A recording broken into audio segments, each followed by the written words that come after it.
दोस्तों इमेजिन कीजिए छुट्टी का दिन है, खुला आसमान है और आप अपने परिवार के साथ आपके घर के बाहर बैठे हुए हैं। साथ में आप गर्मा गर्म चाय का भी लुत्फ उठा रहे हैं। लेकिन अचानक से बारिश होने लग जाती है। लेकिन क्या हो अगर मैं आपको बताऊं कि ये बारिश पानी की न होकर मांस की हो तो? सुनने में अजीब लगा ना, लेकिन 3 मार्च 1876 को अमेरिका की एक स्टेट केंटकी के बाथ काउंटी के ओलंपियन स्प्रिंग्स में एक ऐसी ही रहस्यमयी घटना देखने को मिली थी। चलिए इस कहानी को जरा अच्छे से समझने की कोशिश करते हैं। तो हुआ कुछ यूं था कि 3 मार्च को दोपहर के लगभग 11 बजे एक किसान की पत्नी मिसिस क्राउच अपने घर के बरामदे में साबुन बना रही थी कि अचानक से उनसे कुछ 40 कदम दूर आसमान से कोई चीज जमीन पर आकर गिरती है। मिसिस क्राउच ने जब उस चीज को पास जाकर देखा तो उन्हें एहसास हुआ कि यह एक मीट का टुकड़ा है।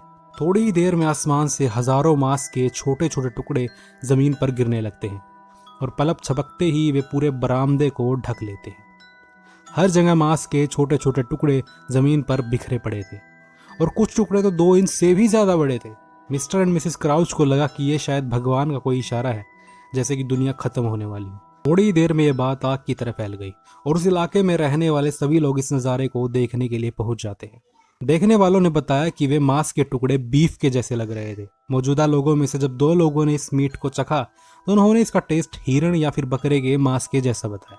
कुछ समय बाद इन मीट के टुकड़ों को जांच के लिए अलग अलग लैब्स में भेज दिया गया।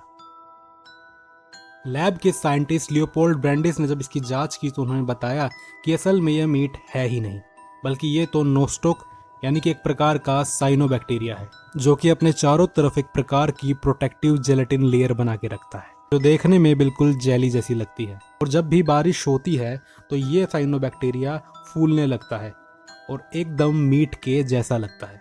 लेकिन सवाल ये था कि मिस्टर एंड मिसिस क्राउच ने तो कहा था कि उस दिन का मौसम एकदम साफ था, बारिश का दूर दूर तक कोई भी नामो निशान नहीं था और बिना बारिश के इस बैक्टीरिया का फूलना इम्पॉसिबल था, जिस वजह से ब्रैंडिस की इस थ्योरी को नकार दिया गया।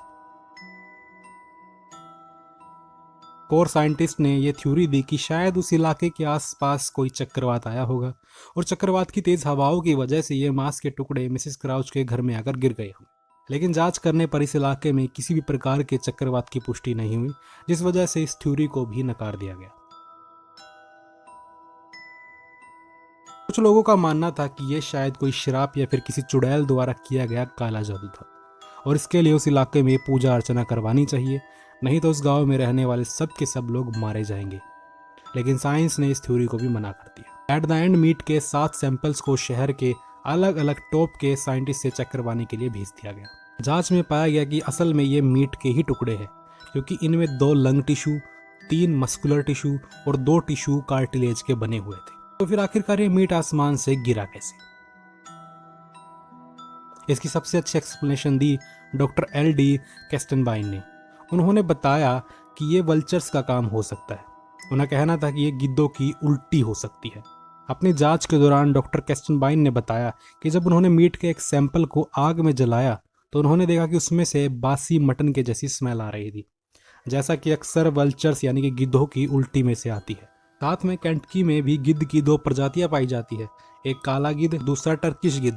दोनों ही अपने पेट की सामग्री को उल्टी के जरिए बाहर निकालने के लिए जाने जाते हैं। ऐसा करने का कारण या तो ये हो सकता है कि ये उनके डिफेंस मैकेनिज्म का हिस्सा है या फिर वे उड़ने के लिए खुद को हल्का बनाने के लिए ऐसा करते हैं। 2024 में बाथ काउंटी हिस्ट्री म्यूजियम खोला गया, जहां पर इस घटना में पाए गए असली मांस के टुकड़ों को प्रदर्शनी के लिए रखा गया है। दोस्तों, क्या आपके आसपास के इलाके में ऐसी कोई भी अजीबोगरीब घटना हुई है? अगर हुई है तो आप हमें कमेंट सेक्शन में ज़रूर बताइएगा। साथ में आप हमारे चैनल को सब्सक्राइब भी कर लीजिएगा।